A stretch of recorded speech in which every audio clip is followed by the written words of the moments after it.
अस्सलाम वालेकुम जी। हमने चैप्टर नंबर 11 जो है ना स्टार्ट किया हुआ है होम्योस्टेसिस। तो पिछले टॉपिक के अंदर हमने होम्योस्टेसिस और उसके प्रोसेस के बारे में डिस्कस किया था। आज का जो हमारा टॉपिक होगा वो आज हम डिस्कस करेंगे होम्योस्टेसिस इन प्लांट्स के अंदर होम्योस्टेसिस किस तरह होती है, प्लांट्स किस तरह अपने आप को होम्योस्टेट करते हैं, अपने इंटरनल बॉडी कंडीशंस को किस तरह मेंटेन रखते हैं, जो है ना वो किस तरह ऑक्सीजन, कार्बन डाइऑक्साइड को, वाटर को, इन चीज़ों को, और जो मेटाबॉलिक वेस्ट होता है इसको किस तरह जो है ना वो मेंटेन करते हैं ताकि इंटरनल बॉडी के ऊपर असर ना हो। प्लांट्स क्या करते हैं, रिस्पॉन्ड करते हैं टू इन्वायरमेंटल चेंजेस, जो माहौलियाती तब्दीलियाँ होती हैं उसके ऊपर ये पौधे जो है ना अपना रद्द-ए-अमल दिखाते हैं and keep their internal conditions constant, और अपनी जो इंटरनल कंडीशंस होती हैं उनको कांस्टेंट रखते हैं। ये किस तरह रखते हैं कि they apply different mechanisms for the homeostasis of water and other chemicals, कि ये जो है ना बहुत सारे मुख्तलिफ जो है ना वो मैकेनिज्म, तरीक़ाकार जो है ना ये इस्तेमाल करते हैं किस चीज़ के लिए, होम्योस्टेसिस के लिए। किस चीज़ की? पानी और दूसरे केमिकल्स की। दूसरे केमिकल्स कौन कौन से हैं? ऑक्सीजन है, कार्बन डाइऑक्साइड है और कुछ नाइट्रोजनस मटेरियल्स हैं। तो सबसे पहले आज हम डिस्कस करेंगे removal of extra carbon dioxide and oxygen, कि कार्बन डाइऑक्साइड जो extra amount of carbon dioxide और ऑक्सीजन होती है वो पौधे उसको किस तरह जो है ना वो रिमूव करके होम्योस्टेट करते हैं। कि इन डे टाइम, दिन के वक्त जो है ना वो कार्बन डाइऑक्साइड प्रोड्यूस हो रही होती है, ठीक है। जो कार्बन डाइऑक्साइड प्रोड्यूस हो रही होती है कब? जब सेलुलर रेस्पिरेशन हो रही हो। चूंकि सेलुलर रेस्पिरेशन के दौरान ऑक्सीजन यूटिलाइज होती है, कार्बन डाइऑक्साइड प्रोड्यूस होती है, तो वही कार्बन डाइऑक्साइड जो सेलुलर रेस्पिरेशन में प्रोड्यूस हो रही है वो carbon dioxide is utilized in photosynthesis. अब वो फोटोसिंथेसिस में यूज हो रहे हैं। क्यों? क्योंकि दिन के वक्त दोनों प्रोसेस जो है ना वो हो रहे होते हैं, फोटोसिंथेसिस भी हो रही होती है और रेस्पिरेशन भी हो रही होती है, सेलुलर रेस्पिरेशन। तो फोटोसिंथेसिस के दौरान जो है ना वो ऑक्सीजन प्रोड्यूस होती है और कार्बन डाइऑक्साइड यूटिलाइज होती है। सेलुलर रेस्पिरेशन के अंदर कार्बन डाइऑक्साइड जो है ना वो प्रोड्यूस होती है, ऑक्सीजन यूटिलाइज होती है। तो यहाँ पे कोई भी चीज़ वेस्ट प्रोडक्ट नहीं होती। तो कार्बन डाइऑक्साइड दिन के वक्त वेस्ट प्रोडक्ट नहीं है क्योंकि वो फोटोसिंथेसिस में इस्तेमाल हो रही है। लेकिन रात के वक्त क्या होता है, फोटोसिंथेसिस का प्रोसेस नहीं हो रहा होता। क्यों? क्योंकि फोटोसिंथेसिस के प्रोसेस के लिए एक जो है ना वो शर्त है, एक टर्म है स्पेसिफिक, जिसके लिए जो है ना वो दिन की, सूरज की रोशनी का होना लाजमी है। रात के बाद सूरज की रोशनी होती नहीं, फोटोसिंथेसिस का प्रोसेस नहीं होता, लेकिन सेलुलर रेस्पिरेशन चल रही होती है।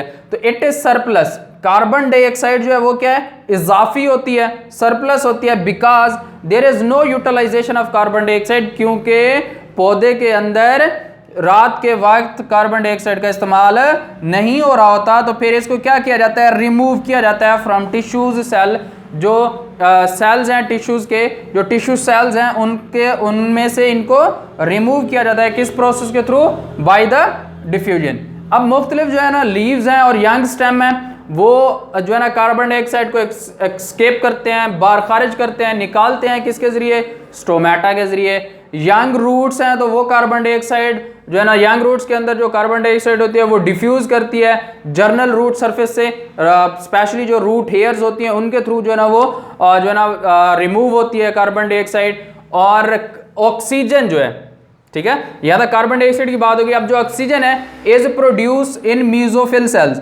ये मीजोफिल सेल्स के अंदर प्रोड्यूस होता है ओनली ड्यूरिंग डे टाइम। सिर्फ और सिर्फ दिन के वक्त जो है ना ये ऑक्सीजन प्रोड्यूस हो रहा होता है। क्या? As a by product of photosynthesis.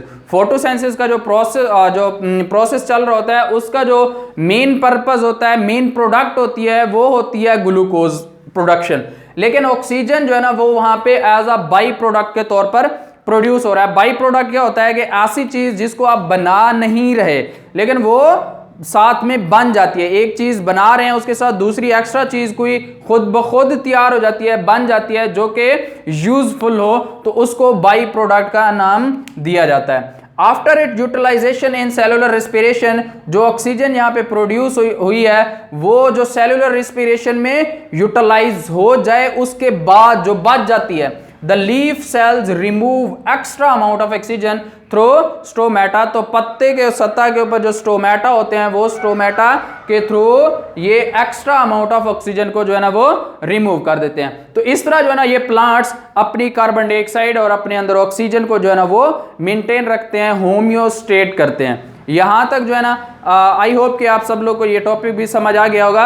अगर किसी को कोई क्वेश्चन आता है यहाँ से कोई क्वेश्चन अगर आपको समझ नहीं आता तो वो आप पूछ सकते हैं। इससे आगे जो है ना वो हम मजीद इसी टॉपिक को लेके चलेंगे, होम्योस्टेसिस इन प्लांट्स के। वो जो हमारा टॉपिक होगा वो होगा मेटाबॉलिक वेस्ट के ऊपर, ठीक है। तो उस मेटाबॉलिक वेस्ट के ऊपर हम डिस्कस करेंगे, नाइट्रोजनस मटेरियल के ऊपर जो है ना वो किस तरह पानी को किस तरह जो है ना वो रिमूव करते हैं। तो ये तकरीबन जो है ना ये homeostasis in plant short question में भी पूछ सकता है कि removal of how plants can remove their extra amount of carbon dioxide and oxygen, या यहाँ से जो है ना वो पूछ सकता है डे टाइम नाइट टाइम के दौरान जो है ना वो कार्बन डाइऑक्साइड किस तरह जो है ना वो मेंटेन करते हैं, ये भी पूछ सकता है। या आपसे जो है ना ये ब्रीफ एक लॉन्ग क्वेश्चन में भी इसके बारे में ये पूछ सकता है, ठीक है। तो यहाँ तक अगर आपको किसी का कोई क्वेश्चन आता है, किसी को कुछ समझ नहीं आती, तो आप जो है ना वो डायरेक्ट जो है ना कमेंट सेक्शन में जाके बता सकते हैं, ठीक है। डिस्क्रिप्शन में मेरा नंबर भी दिया गया है, अगर आपको किसी चीज़ की कोई परेशानी है, कोई मसला है,